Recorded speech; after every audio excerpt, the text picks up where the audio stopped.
es importante cuando nosotros vemos el abordaje quirúrgico pulmonar.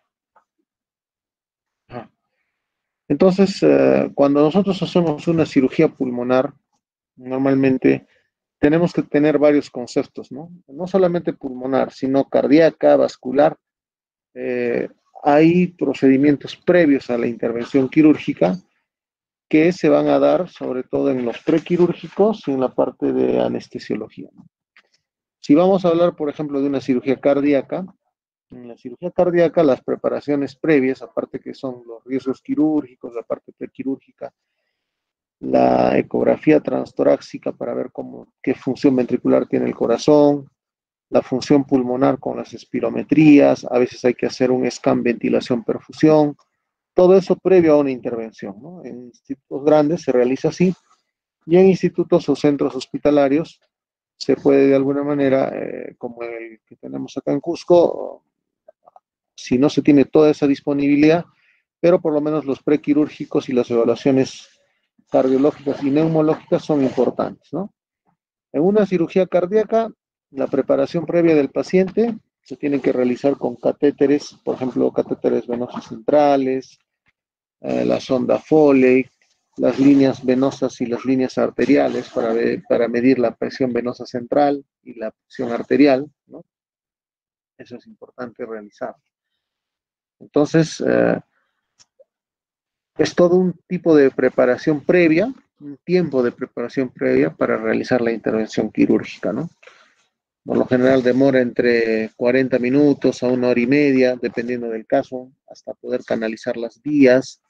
En algunos casos en cirugía cardíaca se realiza la cateterización para el catéter Swan-Ganz para ver la cuña pulmonar, ¿no? La presión de la cuña pulmonar y poder valorar cómo vamos a planificar o desarrollar la cirugía cardíaca, ¿no? Entendiendo de que todos estos valores tienen que ser corroborados no solamente por la máquina del monitor de anestesia, sino también cuando se utiliza circulación extracorpórea, tenemos que manejar de la mano, o sea, coordinadamente con el equipo de perfusión, ¿no? Que está a cargo de un perfusionista o una perfusionista. En la parte pulmonar, lo que se hace es utilizar una anestesia inhalatoria general, pero con intubación selectiva, quiere decir, usando un tubo de doble lumen. El tubo de doble lumen lo que va a hacer es bloquear uno de los pulmones, el que no se va a trabajar, ¿no? Y el que se va a trabajar, en algunos casos, dejarlo libre, de tal manera que la insuflación hacia el pulmón que se va a trabajar puede ser permanente o a veces podemos tener la necesidad de suflar o que el pulmón, entre comillas, se pueda desinflar para poder hacer el trabajo quirúrgico, ¿no? Entonces, en realidad es todo un tiempo previo para hacer una cirugía pulmonar o cardíaca, ¿no? Es diferente hacer una cirugía de abdomen, una neurocirugía, inmediatamente se intuba al paciente y ya se procede a operar, ¿no? En cambio, no es así en este tipo de cirugías porque requiere la preparación previa. Hay que verificar la capnografía, por ejemplo, la retención o de repente el perder el capnógrafo, que es una evaluación, una valoración del CO2, que nos va a permitir saber si el paciente va a tolerar o no la cirugía, ¿no? Entonces, ya cuando se ha intubado al paciente, se le ha colocado en decúbito lateral derecho o izquierdo, ¿no? Podemos ya pensar en hacer la intervención con un abordaje quirúrgico desde la parte superficial a la cavidad torácica. Se hace una incisión, por ejemplo, si estamos hablando de una toracotomía posterolateral derecha o izquierda, podemos hacer una incisión en la piel, luego viene el tejido celular subcutáneo, los músculos, dorsal ancho, serrato menor, músculos intercostales, ¿no? Intercostales externos, medios internos, y luego se hace la apertura costal. Entonces es todo un procedimiento para hacer la toracotomía. Y para ello obviamente tenemos que conocer la anatomía. Para la siguiente de repente podemos hacer alguna revisión de tipos Tipos de toracotomía, ¿no? Tipos de toracotomías. Hay toracotomías laterales, toracotomías posterolaterales, hay toracotomías axilares, subsifoideas, esternotomías, hay las clamsh, las hemiclamsh y las clamsh, que son, por ejemplo, en la que se apertura todo el tórax, en realidad, derecha e izquierda. Entonces, para la siguiente clase podemos hacer una revisión, cada uno, de repente vamos a preguntar, así de acuerdo al azar, vamos a preguntar qué tipo de toracotomía ha revisado y nos van a hacer un comentario del tipo de toracotomía que han podido realizar. ¿Listo? Entonces, es lo que vamos a hacer. Entonces, para hablar de anatomía quirúrgica pulmonar hay que recordar las estructuras fundamentales, las pulmonares, las arteriales, las venosas, las bronquiales, el tema de lo que es, por ejemplo, la parte ganglionar, que también va a ser importante, el ilio pulmonar derecho, el ilio pulmonar izquierdo, ¿no? Entonces, todo eso es necesario recordarlo. Entonces, las posiciones, la vista PA, la ventral, la posterior, nos va a ayudar a determinar muchos aspectos, como por ejemplo, que a nivel del cuarto espacio intercostal se va a bifurcar la tráquea, se va a dividir en carina, ¿no? Para el tronco bronquio derecho y el bronquio tronco izquierdo, ¿no? También podemos ver que a nivel de en la parte posterior, en las espinas escapulares, acá, las escápulas, más o menos a la altura de la escápula está el séptimo, octavo espacio intercostal, y entre el octavo y noveno espacio intercostal, línea media escapular, podemos realizar algunas toracocentesis diagnósticas o evacuatorias, ¿no?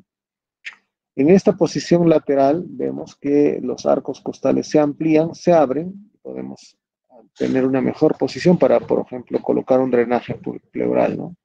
Cuando hay un hemotórax, un neumotórax o un derrame, ¿no? Entonces, en el cuarto y quinto espacio intercostal podríamos utilizar en la línea media axilar, la línea anterior, la media y la posterior. Entonces, esos son parámetros anatómicos que tenemos que considerar, ¿no? Lo mismo acá, topográficamente, tenemos que ubicarnos en las estructuras pulmonares, hasta qué arco más o menos está el lóbulo superior, que está entre el tercer y cuarto. Luego viene el lóbulo medio y el lóbulo inferior. Y en el izquierdo, que está el lóbulo superior y el lóbulo inferior. Eso es importante. Después podemos ver que el tórax tiene una estructura en tonel, ¿no? Donde hay una división con el diafragma, ¿no? Diafragma que va a dividir la cavidad abdominal de la cavidad torácica, ¿no? Las estructuras vasculares venosas están por debajo del arco costal, de los arcos costales. El paquete vascular y nervioso va por debajo de los arcos costales. Y las arterias, las mamarias internas, ya sea derecha e izquierda, discurren a los costados, ¿no? Cercano a los bordes del esternón, ¿no? Entonces, estructuras vasculares importantes a tomar en cuenta en esta pared torácica son los arcos costales, con el paquete vascular nervioso, y las mamarias que están hacia el lado del esternón, ¿no? Por supuesto, la inervación y irrigación del músculo diafragmático también es importante, ¿no? Aquí tenemos la caracterización del diafragma y los músculos externos, medios e internos intercostales. También podemos ver que el pulmón derecho se divide pues, en tres lóbulos, dos fisuras, una oblicua mayor y la horizontal, ¿no? Entonces va a dividir entre el superior, medio y el inferior. Y el pulmón izquierdo tendrá una fisura oblicua que divide al pulmón izquierdo en dos lóbulos, el superior y el inferior, ¿no? Entonces hay varias vistas que uno puede ir recordando en la parte, por ejemplo, en las placas radiográficas. El ángulo costofrénico, el seno costofrénico está a este nivel, en el lado derecho e izquierdo, y ahí es por ejemplo, cuando hay radiopacidades o algunos derrames que se acumulan y que forman la curva de Damaso para poder determinar si hubiera o no un derrame pleural, ¿no? Entonces, algo que también tenemos que recordar es que las fisuras pulmonares por lo general son incompletas, ¿no? Una mayoría, digamos, de personas, y que esto precisamente nos dificulta el hecho de que tengamos que hacer el abordaje quirúrgico, teniendo primero que separar las fisuras, porque una fisura en realidad es una estructura que divide los lóbulos, pero que nos permite también hacer la disección de las arterias, venas y nervios cuando se hacen las resecciones pulmonares. Hoy por hoy existe bastante mejoría en el diagnóstico, ayuda al diagnóstico, por ejemplo, las imágenes tomográficas en 3D, las resonancias, etcétera, que nos va a permitir identificar eh, cuáles son los volúmenes, los cambios a nivel de la estructura pulmonar y bueno, definir también las posiciones de las lesiones eh, a nivel de los segmentos pulmonares, ¿no?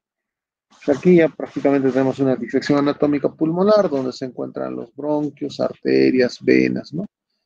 Como ven acá, el bronquio derecho es un poco más horizontalizado, ¿no? Y es más ancho. Entonces, eso es lo que podemos ver. Este es un poco más horizontalizado, el otro es más verticalizado y más largo, ¿no? Entonces, eso es importante también recordarlo, ¿no? En realidad esta imagen está un poco, no está tan buena porque en realidad la que está más verticalizada siempre es el árbol bronquial derecho y el más horizontalizado es el árbol bronquial izquierdo y es más delgado. Por eso que cuando los niños se atragantan, se ponen pepitas a la boca, etcétera, donde más ingresa la lesión obstructiva es a nivel del árbol bronquial derecho, por la característica anatómica del bronquio derecho. Muy bien, entonces, definitivamente en la parte pulmonar hay que recordar esta imagen porque habla de los segmentos pulmonares, ¿no? Y aquí podemos ver que en el pulmón derecho vamos a tener el lóbulo superior derecho, el medio y el inferior. El lóbulo superior tiene al segmento apical, que es el número 1, segmento 2, que es el posterior, y el segmento 3, que es el anterior. El lóbulo medio tiene un lóbulo lateral, que es el 4, un segmento 4, y el segmento 5, que es medial, ¿no? Entonces, el lóbulo medio tiene por sí dos segmentos. El lóbulo inferior derecho puede dividirse en lo siguiente, ¿no? El segmento 6, 7, 8, 9 y 10. Este segmento 6 en ambos lados es muy importante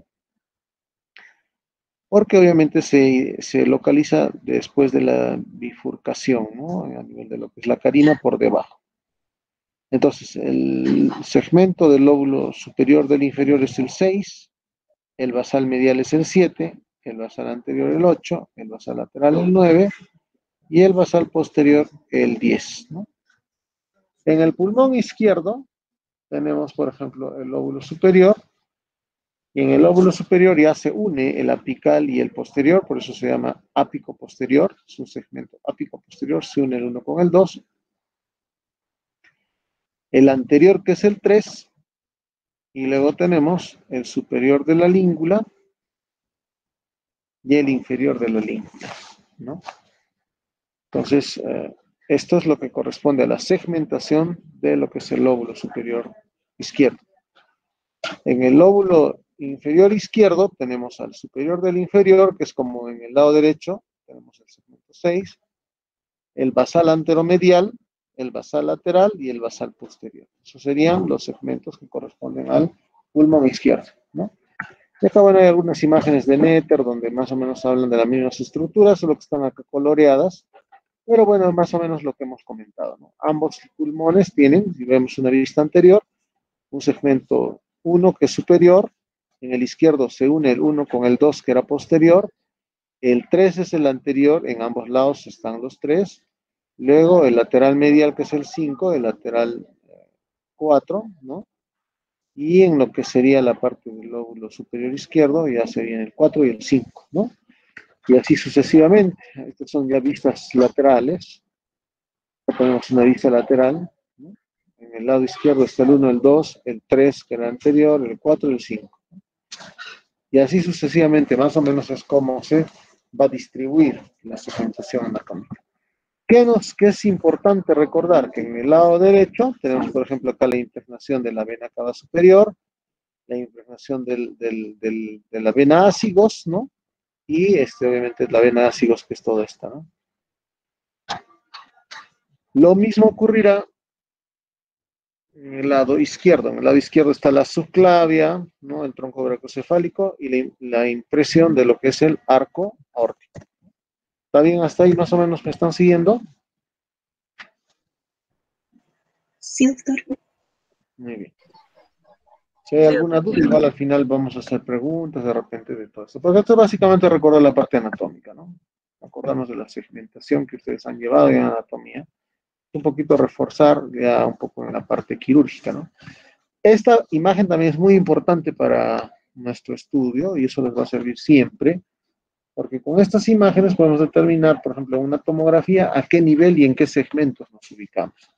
Normalmente hay una secuencia radiológica o imagenológica en las tomografías, ¿no? Que van de izquierda a derecha y de arriba hacia abajo, ¿no? Eso normalmente lo que ocurre. Entonces, si vemos en una imagen tomográfica, nos posicionamos de esta y estaría con color blanco y negro, digamos. Esta está coloreadita para más o menos entender. Cuando vemos segmentos superiores, vamos a ver al medio siempre la tráquea. Como ven acá, miren, la tráquea, la tráquea. Entonces, el segmento apical es el 1, posterior es el 2 y anterior es el 3. Igual acá, si vemos la tráquea, el arco aórtico, ahí podemos distinguir el segmento 1, 2, el 3 y el 1 y el 2. Más o menos, esta sería la disposición de los segmentos cuando está la tráquea. En esta otra imagen ya vemos que la tráquea se divide en dos por la carina, ¿no? En el tronco bronquial derecho, el tronco bronquial izquierdo, ¿no? Son las ramas bronquiales principales que van hacia el lado derecho e izquierdo. Entonces, ahí está la carina. Todas las imágenes que estén por encima de la carina son lóbulos superiores, por lo general.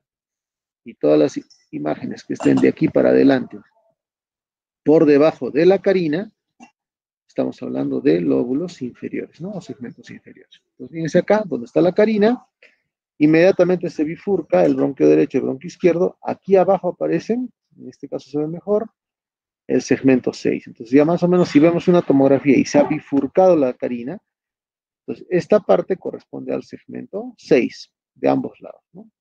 Es el superior del inferior y superior del inferior derecho y superior del inferior izquierdo. Entonces serían los segmentos S6.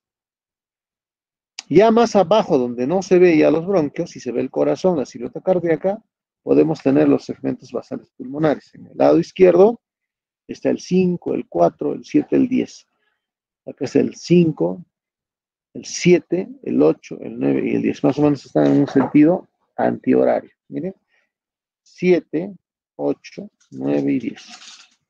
Y el 5 arriba, ¿no?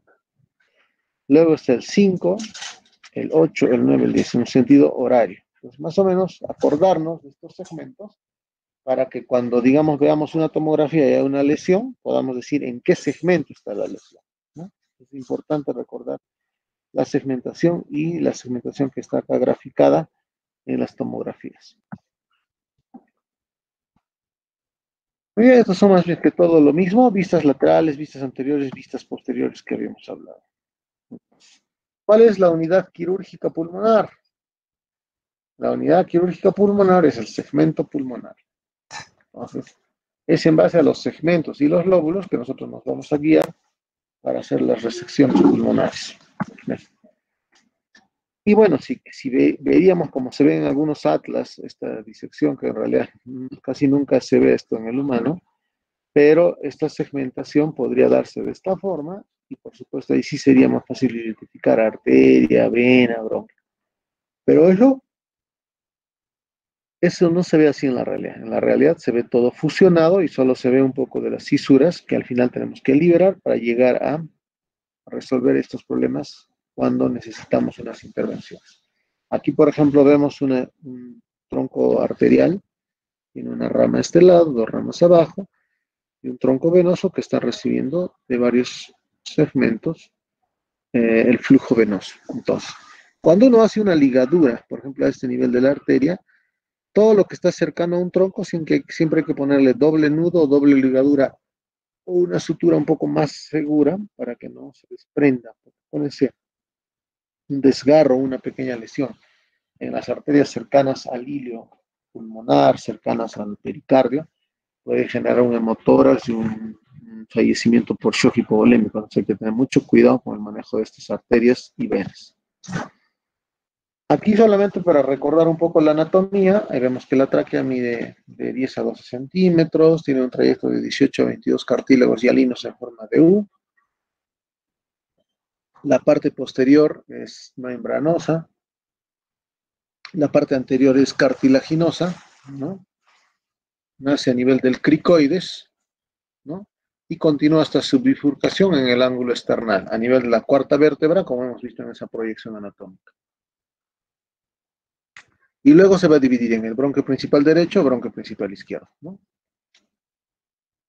La carina tiene un espolón cartilaginoso que le da cierta sostenibilidad y soporte, sobre todo en las zonas de conjunción del tejido tegumentario, para que haya una estabilidad de lo que es el ilio en general, ¿no? En el cuello tenemos el istmo de la tiroides, descansa sobre el segundo anillo traqueal, y los lóbulos tiroideos en los lados de la tráquea comparten irrigación con la de la arteria tiroidea inferior.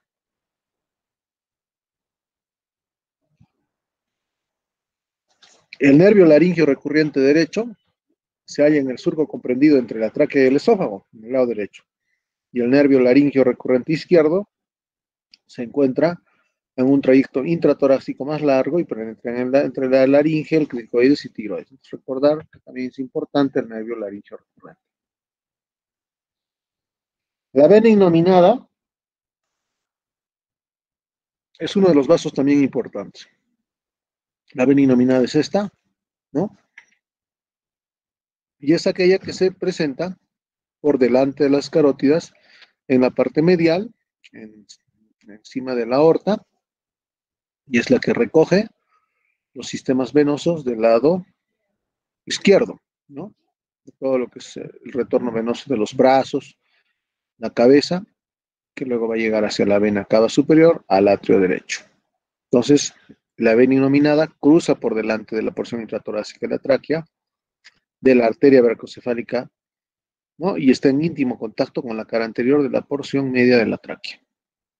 Su irrigación sanguínea traqueal es tenue y depende en la porción superior de las ramas traqueal y esofágica de las arterias tiroideas inferiores, ¿no? Entonces hay que recordar básicamente esta irrigación, sobre todo, ¿no? Y bueno, acá también vemos que algunas veces de una rama de la arteria aorta o arteria innominada puede irrigar la tráquea, efectivamente, ¿no? Pueden haber algunas ramas que irrigan la tráquea en ese entender. Dado que las arterias alcanzan la tráquea por sus caras laterales, se evita la disección circunferencial. Entonces acá hay que tener en cuenta que precisamente las arterias de la tráquea van por las caras laterales. Entonces hay que evitar la disección en la parte lateral. De preferencia se diseca en la parte anterior, ¿no? Para hacer una traqueostomía, por ejemplo, o una traqueoplastía, se va a disecar en la parte anterior de la tráquea. Por la anatomía, básicamente. Aquí vemos algunas imágenes, por ejemplo, del drenaje venoso anómalo parcial de venas pulmonares. Ocurre cuando las venas pulmonares no desembocan directamente en el atrio izquierdo, o cuando hay algunas obstrucciones, algunas lesiones a nivel de la innominada, o hay a veces alguna oclusión a nivel de la subclavia, etc. Entonces, todo esto se puede ver con cateterismo, con arteriografía, con flebografía y sobre todo con una angiotomografía. Las angiotomografías nos pueden tipificar rápidamente cuál sería el grado de lesión a nivel de alguna vena, una arteria, alguna obstrucción, un aneurisma, etc. Es importante que cuando tenemos este tipo de problemas podamos recurrir a la angiotomografía con reconstrucción venosa y arterial, así se llama. Aquí vemos el tronco de la innominada que está ocluido por alguna razón. Una trombosis, un problema congénito, etcétera, que de repente requiera una dilatación con balón, ¿no? Para eso, para valorar todo eso, son estos estudios de apoyo al diagnóstico. La distribución se va a ir dando de acuerdo a la segmentación, la distribución bronquial, está la carina, el espolón de la carina, bronquio tronco derecho, bronquio tronco izquierdo. El bronquio tronco derecho tempranamente se va a bifurcar en el lobar superior, ¿no? Segmento 1, el 2 y el 3. El bronquio intermedio, que va a tener que luego dar paso a los lóbulos laterales y mediales, el 4 y el 5. Y los inferiores se llamarán igual el tronco basal común, que luego va a dar origen al 6, al segmento 7, al 8, al 9 y al 10, ¿no? Y en el lado izquierdo igual menos al 7, ¿no? Que es el que no se tiene. Entonces, esto básicamente es un poco recordar la parte anatómica, ¿no? Y que obviamente es importante revisar, ¿no? Existen bronquios importantes, como en el lado derecho, el bronquio intermedio, que tenemos que tener mucho cuidado en la disección para que no se puedan tener algún daño que luego tengamos que ampliar la resección pulmonar, igual en el lado izquierdo. Es importante tener la referencia anatómica del segmento 6, de lo que es el bronquio del 6, la arteria del 6 y la vena del 6, ¿no? Del segmento 6. Eso es importante. El bronquio lobar inferior izquierdo da lugar al bronquio segmentario superior del lóbulo del 6 y luego este bronquio lobar toma el nombre de tronco basal. En realidad, el tronco que va a ir hacia todos los segmentos basales se llama tronco de los basales. Lo mismo en el lado derecho. Ocurrirá lo mismo en la parte de las arterias también, ¿no? Acá, por ejemplo, está la arteria pulmonar, la derecha y la izquierda, que bueno, de alguna manera acá se muestra en esta imagen que se entrelazan, ¿no? La arteria pulmonar muchas veces se puede entrelazar entre los bronquios y ahí a veces tener accidentes al momento de hacer las disecciones. Es un poco más complejo el tema de la disección anatómica en la parte pulmonar. Bueno, sería interesante que así se presente el pulmón cuando uno opera, la verdad que no se presenta así. Lo que hay que hacer es tratar de ampliar las cisuras para que con eso lleguemos a esto. Entonces, a poder disecar de forma adecuada, ¿no? Cuando uno hace esta disección, si digamos hay una vena o una arteria que está cerca a un tronco, lo que hacemos es siempre ligar 2 veces la zona cercana al tronco bronquial, ¿no? Perdón, al tronco arterial o venoso. Eso es importante recordar. Igual de acá, se entrelazan mucho con arterias, venas, bronquios. Por eso la dificultad, digamos, de la parte anatómica cuando se opera los pulmones, ¿no? Tenemos la arteria pulmonar en azul, que va a la derecha y la izquierda, y las venas pulmonares. Entonces, las venas pulmonares llegan a la aurícula izquierda y el tronco de la pulmonar sale del ventrículo derecho. Entonces, básicamente es anatomía nada más, ¿no? Igual acá, cada segmento puede ir a subsegmentos y cuando vamos a de todas maneras perder alguno de estos de las disecciones anatómicas por la inflamación y todo que a veces se puede presentar, hay que tomar muy en cuenta esta distribución, ¿no?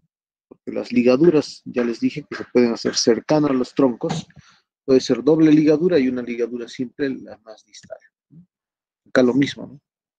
Tenemos sistema venoso que está recogiendo sangre del lóbulo inferior y sistema arterial que está llevando sangre al superior e inferior, en este caso el pulmón izquierdo, ¿no? Estos componentes anatómicos siempre recordarlos a nivel del hilio pulmonar. Tenemos acá, en el lado derecho e izquierdo. En el hilio pulmonar derecho, si vamos a verificar la presencia de los vasos y bronquios, vemos que el bronquio está por arriba, luego viene la arteria y después la vena, ¿no? En el lado izquierdo está la arteria, la vena y el bronquio. Entonces, eso también hay que tenerlo muy en cuenta como un mnemotécnico para recordar cómo está la distribución anatómica en el hilio pulmonar derecho y el hilio pulmonar izquierdo, ¿no? Aquí tenemos más de lo mismo, está mostrando la impregnación aórtica, las intercostales, todo, ¿no? Entonces, esto para tener una idea clara de lo que se piensa hacer en una planificación quirúrgica pulmonar, ¿no? Tenemos el nervio frénico, que inerva todo lo que es el diafragma, ¿no? Todos estos segmentos diafragmáticos. Y a veces tenemos que hacer una compresión, se llama una frenicotripsia, para que si se ha retirado una parte del pulmón, una parte del diafragma pueda ascender, ¿no? O sea, el lado derecho o el izquierdo. Así más o menos es el trabajo que se hace cuando tenemos que hacer, por ejemplo, una cirugía de diafragma o una cirugía pulmonar. Aquí claramente está visualizado una disección, tronco pulmonar, pulmonar derecha, pulmonar izquierda, esta que tiene que bajar hacia lo que es la innominada, y el resto estaríamos hablando básicamente de sistemas venosos de retorno hacia lo que es la aurícula izquierda, ¿no? Entonces, por detrás aquí está el esófago y muy por detrás estaría el estómago. Digo, el esófago, ¿no? Perdón, el esófago y esta es la aorta. ¿no? La aorta. Entonces, esófago y aorta tenemos que procurar cuidar bastante al momento de la disección, ¿no? También tenemos otras relaciones anatómicas. Está el esófago, por detrás la aorta, el callado, arcos supraórticos, ¿no? Y bueno, digamos las estructuras aledañas, ¿no? Acá tenemos la tráquea, tenemos digamos, la distribución y los cuidados que uno tiene que tener hacer las disecciones o en sí la cirugía, ¿no? En el lado de iliar derecho, aquí está ¿no? La vena así, perdón, todas las venas intercostales, ¿no? Y esta es la vena ácigos, ¿no? La ácigos que llega a la cava superior.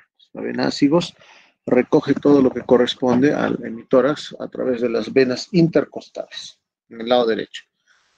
Aquí está el nervio frénico, el saco pericárdico, cuando nosotros vamos a abrir un corazón lesionado con algún proyectil de arma de fuego, arma blanca, etc.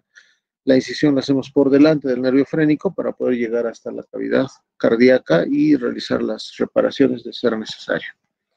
Acá otra vez la disposición de atrás también, está la parte de la tráquea hacia adelante y el esófago. En teoría, toda esta membrana que tiene el esófago no estaría comprometiendo, si bien es cierto, al esófago. La tráquea no interrumpiría el pasaje, sino todo lo contrario. Si hubiera alguna alteración a nivel anatómico acá entre la tráquea y el esófago, ahí sí tendríamos algunas dificultades, ¿no? Muy bien. En lo que es la parte arterial, hay que recordar básicamente que también se van distribuyendo de acuerdo a la segmentación pulmonar, ¿no? Por ejemplo, en el lado derecho tenemos a la arteria apical, el tronco anterior, arteria anterior, la arteria lobar media, arteria segmentaria superior, la del 6, el tronco de los basales, que sería la arteria basal común, ¿no? Esa es la que es tanto en el lado izquierdo, el tronco basal, el tronco de los basales le llamamos nosotros, es la que a partir de ese tronco distribuyen al 7, al 8, al 9, al 10, ¿no? La segmentación basal en los lóbulos inferiores, cuando estamos hablando de ramas arteriales. Algunas imágenes que son de libro, sin embargo, que se puede verificar. En algunos casos se podría dar inclusive, pero no es tan así como lo señala el libro cuando vemos el manejo quirúrgico. Acá lo que nos muestra es simplemente la segmentación entre el superior, medio e inferior. Se ha disecado toda esta parte y se va a realizar el clampaje de doble ligadura cercano al tronco principal de esa arteria, ¿no? Si vemos en un conjunto, vamos a ver acá, aquí, esta diapositiva es importante porque aquí nos va a permitir diferenciar, ¿no? Acá tenemos la arteria basal común, que es el tronco de los basales, y la arteria basal común, que es el tronco de los basales. Eso es lo que hay que, de alguna manera, recordar cuando hablamos de la distribución de las arterias a nivel pulmonar. Esto es más de lo mismo que hemos hablado. Aquí está la vena ácigos, el paquete vasculonervioso intercostal. Aquí están las venas pulmonares que van a llegar al atrio izquierdo. Aquí está la arteria pulmonar que sale del ventrículo derecho y luego se bifurca para lo que es arteria pulmonar derecha, arteria pulmonar izquierda, ¿no? Por encima y al lado derecho está el callado aórtico hacia la parte posterior, ¿no? Así como hay una distribución de arterias, también hay una distribución de venas, de acuerdo a los segmentos. En este caso ya no llega la irrigación a lo que son los segmentos, sino recoge la sangre a través de las venas, ¿no? Recoge la sangre de todo lo que son las estructuras que ustedes han tenido en la parte arterial. Entonces, igual, o los segmentos se correlacionan con el retorno venoso hacia lo que sería el atrio izquierdo. Entonces, ahí tenemos, por ejemplo, la vena anterior, la vena apical, la vena pulmonar superior derecha, la vena pulmonar inferior derecha. Habrá también de retorno la vena pulmonar superior izquierda y la vena pulmonar superior izquierda. Entonces, para ambos lados, ¿no? Entonces, la distribución anatómica es similar, depende de la segmentación, como lo vemos acá. Ahora les pongo algunos datos para que ustedes lo revisen, ¿no? Por ejemplo, las venas pulmonares derechas son dos, la vena pulmonar superior derecha y la inferior. La primera se forma de la unión de 4 tributarias, la vena apical, la anterior, la posterior y del lóbulo medio. Datos que podrían revisarlas, básicamente para que recuerden la anatomía arterial y venosa, ¿no? Uno de los segmentos bien importantes en la disección quirúrgica es el segmento 6. Igual a este lado, tanto la derecha como la izquierda.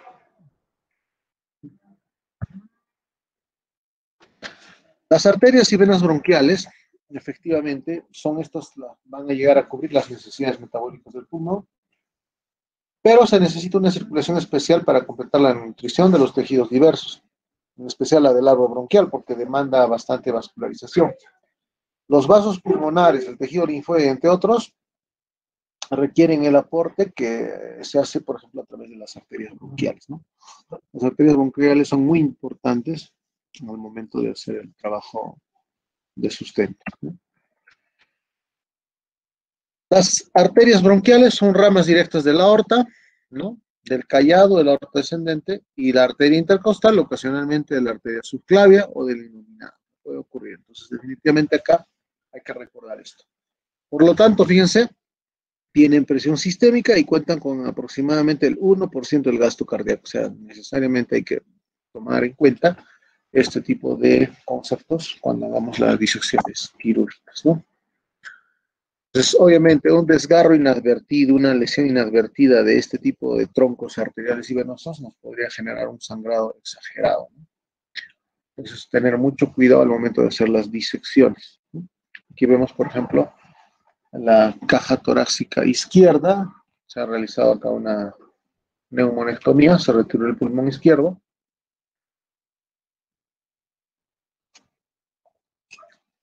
Y luego quedó así, ¿no?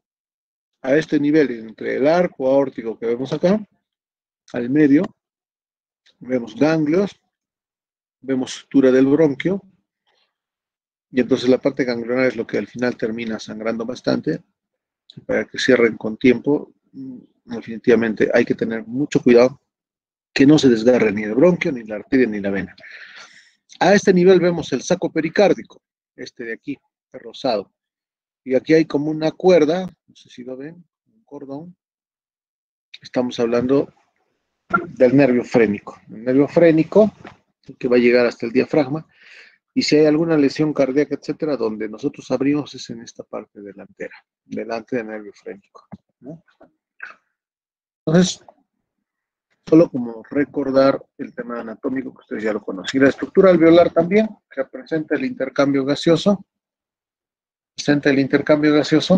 entre las estructuras, como acuérdense, los neumocitos tipo 1, tipo 2, y a este nivel se va el intercambio fisiológico de los gases arteriales y venosos. Algo muy importante también que debemos recordar son los linfáticos pulmonares. Los linfáticos pulmonares tienen diversas clasificaciones. Una de las más conocidas es la de NARUC, de la American Joint Committee, donde muestra las estructuras ganglionares paraesofágicas, subperineales, paratraqueales, etcétera, que nos va a ayudar básicamente al momento de realizar una cirugía pulmonar, ¿no? Hacer un vaciamiento ganglionar, o sea, sacar por lo menos 6 ganglios cercanos, por ejemplo, a una zona tumoral.